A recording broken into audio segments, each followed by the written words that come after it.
माटी को नहीं अतीत आपण मैंने अनेक गप शुणी ये किंतु गप नुह कथाटे विश्वास आपण मानक निहाती भल लगे। देह दिने माटी मिसिब जदि यही कथाटा सत ताहले आम भितर एते अहंकार कहीं जाति धर्म वर्ण को नहीं एते विवाद एते विभेद। मुठाए माटी खाली माटी नुह ईश्वरंक अनवद्य सृष्टि आमको कौन न देछि माटी सुना रूपा कला हीरा सबुज बनानी सुजला सुफला शस्य रहिबा पई बास सबु परे भी जीवन जीवा को आंजुला भर्ती पानी अथच आमे को गोटे दिन माटी मनस्क हेबा को आम पाखरे समय नहीं। तथाकथित व्यस्त मनीषटीए तो सांग साथी खटी कला बेले कहूए मु एते व्यस्त जे परिवार को समय दे पारुनी। आपण भावन्तु तो जे परिवार नुह से केमिति माटीर हब। दुखर सहित आज कहवाक पड़ुछि आमे जहाकू निजर बंचिबा शैली बोली मानि नैचंती ताहा बंचिबा नुह बरं बंची थाउ थाउ मृतवत प्रलाप करने संगे समान। पृथ्वी सारा आपण बुली आसबे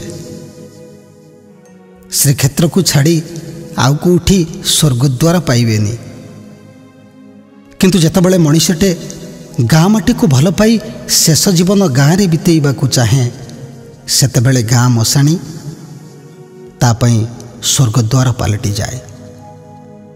जी जेते असंतोष रे थाउ ना कहीं विपद रे थाउ ना कहीं जदि से तत्क्षणात निज जन्म माटी को प्रवेश करी जाए तार सकल रिष्ट निमिष के खंडन हुए। यह ही जन्म माटीर महानता। माटी को चषा पुअटे केते भल पाए ताकू शब्द रे कही हबनी। खाली कण सेतिकी चषा पुअर कालिया कसरा भी माटी को प्रचुर भल पाती। नहले पृथ्वी को जेतेबेले श्रावण आसे आमे कहीं माटी बलदर एक मूर्ति गढ़ते। माटी गढ़ा बलद उपरे गोटे अंडीरा बाछुरी को डियाई आमे परा पालती गम्हा डिया। केड़े भाग्यवती सतरे आम कुमारी माने। ज्येष्ठ जाई आषाढ़ आसिले काले चपल पिंधि चलिले माटी को कष्ट हब। पादरे गुआ खोल पिंधि चलती। याठू बड़ माटी प्रेम आउ आम पई कौन ही पारे। मने पड़ती खोर्धा राजा वीरकिशोर अमल रे एई माटी रे जन्म नेइथिबा जड़े महान महात्मा आर्तदास माटी को नहीं बढ़िया कथाटे कहले। माटी शस्यदाता पिंड करता माटी हेजाई नाना रंगे कथा माटी लगी बड़ लोक बोलांती विप्र देवता परजा पालंती। माटी को आगे दंडवत कर गुरु चरण माटी अंगे बोल गुरु चरण माटी अंगे बोल।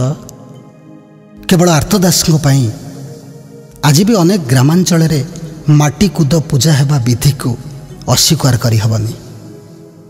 आम कालिया ठाकुर कण कम कि केवल माटी हांडी रे खाइबा पई परा श्रीक्षेत्र रे लीला करुचंती। तिरुपति रे धातु पात्र रे भोजन व्यवस्था हेउथिबा बेले श्रीक्षेत्र रे माटी पात्र। सीधा सड़क कहवाकू गले धातु पात्र रे रोषेई कले धातु खाद्य रे मिसी स्वास्थ्य को क्षति पहुँचाइबा संभावना रही। पुणी रोषेई परे धातु पात्र को प्रत्यह माजिबा भी आवश्यक किंतु माटी कुड़ुआ रे सेही समस्याटी नहीं। धन्य तुमे कालिया ठाकुर तुमर जन्म माटी प्रति आकर्षण को भी सारा विश्व देखु थाए। आषाढ़ आसिले जन्म माटी को बाहरी पड़ रथरे बसी। रथारूढ़ गछन पथि मिलित भूदेव पटलई स्तुतिपद्रु भावं प्रतिपद मुपाकर्ण्य सदय दया सिंधुर बंधु सकल जगतांग सिंधु सुतया जगन्नाथ स्वामी नयन पथगामी भव तुमे। आहुरी मने पड़ती कुजग माटीर कवि पीताम्बर तराई।